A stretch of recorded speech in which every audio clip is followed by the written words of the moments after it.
The proximal end of humerus comprises of a spherical head which forms roughly about 2/3 of the entire sphere. It is actually a pressure epiphysis of the humerus. The sphere in fact is much larger than the glenoid cavity of the scapula bone. Apart from that, there are two traction epiphyses of the humerus at its proximal end. One, that is the lesser tubercle, and second, the greater tubercle. The lesser tubercle in its anatomical position is directed forwards, whereas the greater tubercle is projected more laterally. Between the two tubercles lies the intertubercular sulcus or the bicipital groove. Apart from these, there are three distinct neck at the proximal end of the humerus. Most proximal is the anatomical neck, which completely encapsulates the sphere. Mostly, it is intracapsular. Second neck is the surgical neck, which winds over roughly about this area.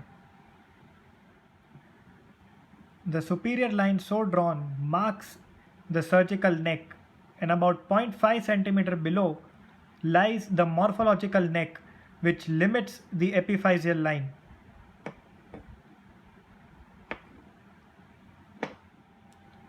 The capsular ligament for the attachment and formation of the shoulder joint starts with the anatomical neck, surges through, but at its medial end drips down towards the shaft roughly about 2 centimeters,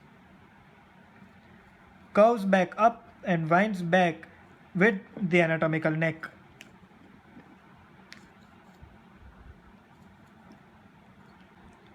However, there is a small gap just at the starting of the bicipital groove, so that the intracapsular tendon, that is the long head of biceps brachii, can exit the capsule and run in the bicipital groove. At the proximal end of the humerus, the lesser tubercle provides the insertion for the subscapularis muscle. The greater tubercle has three impressions: upper, middle, and lower.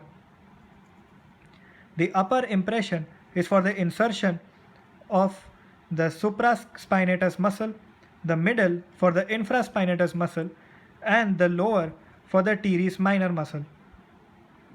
These four muscles together form the rotator cuff muscles. Apart from these, the bicipital groove, which flows down, has two lips, lateral and medial. The lateral lip bears the insertion for the pectoralis major muscle, whereas the medial lip for the teres major muscle. The floor of the bicipital groove provides the insertion for latissimus dorsi. The anterior border of the humerus starts from the lateral lip of the bicipital groove and runs down towards the deltoid tuberosity. Running down from the deltoid tuberosity, it becomes ill-defined as it descends down.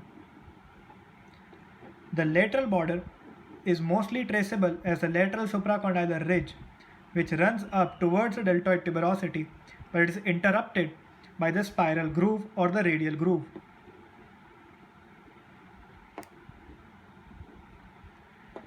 The medial border starts from the medial lip of the intertubercular sulcus or the bicipital groove, runs downwards, and it is most prominent at the distal end as the medial supracondylar ridge. Simultaneously, three surfaces can be distinguished. They are the anteromedial surface, the anterolateral surface, and the posterior surface. The posterior surface lodging the spiral groove or the radial groove, and the nutrient foramen, which is directed towards the elbow. The deltoid muscle is inserted at the deltoid tuberosity, and the coracobrachialis muscle is inserted in the medial border over the rough margin. In the posterior aspect of the humerus, the radial groove provides a prominent landmark. Above the radial groove, the lateral head of triceps brachii makes its origin, and below the radial groove, the medial head of triceps brachii makes its origin. Anteriorly, the medial two-third part of the anterolateral and the anteromedial surfaces provides the origin for brachialis muscle.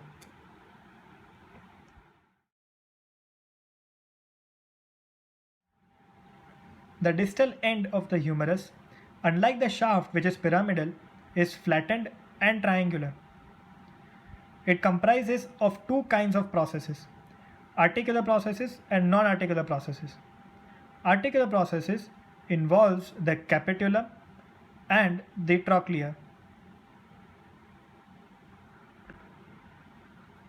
The capitulum is the lateral articular process of the distal humerus, and it articulates with the radius bone below. The trochlea is pulley shaped and it extends 6 millimeters downwards and is larger than the capitula, and it is the medial articular process of the distal humerus. It articulates with the ulnar bone. Due to its 6 mm downward fall, it plays a key role in maintaining the carrying angle of the human body. The non-articulating processes at the distal humerus involves the medial epicondyle along with the medial supracondylar ridge, the lateral epicondyle alongside the lateral supracondylar ridge.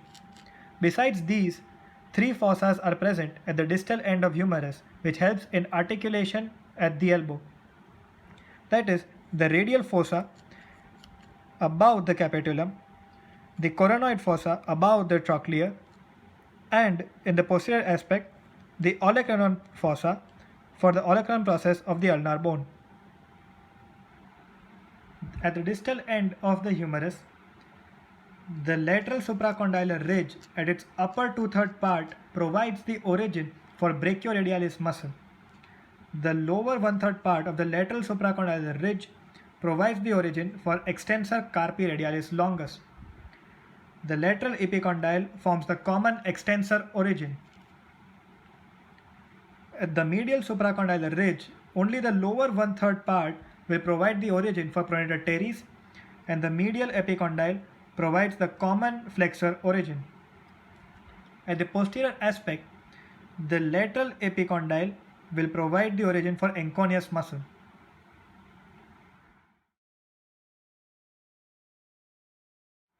The anatomical position of the humerus is shown by pointing the head of the humerus medially, backwards and upwards, such that the lesser tubercle of the humerus is projected anteriorly and the greater tubercle is projected laterally.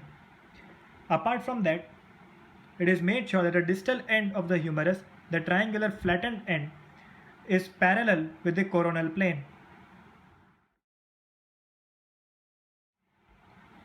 The humerus is related at its proximal end with the anterior circumflex humeral artery in front and the posterior circumflex humeral artery in the back. Also, the posterior circumflex humeral artery is accompanied with the axillary nerve. The radial groove or the spiral groove bears the radial nerve and the profunda brachii arteries and vessels. At the posterior aspect, the medial epicondyle is traversed by the ulnar nerve.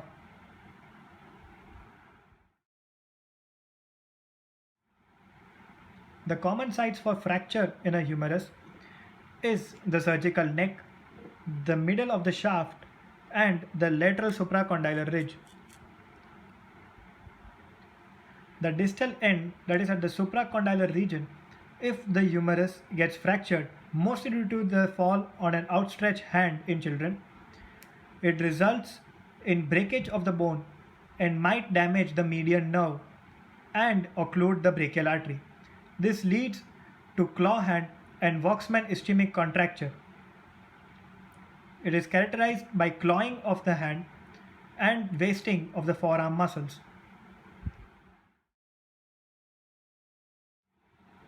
The head of the humerus forms about two-thirds of the entire spear. It is much larger than the glenoid cavity of the scapula.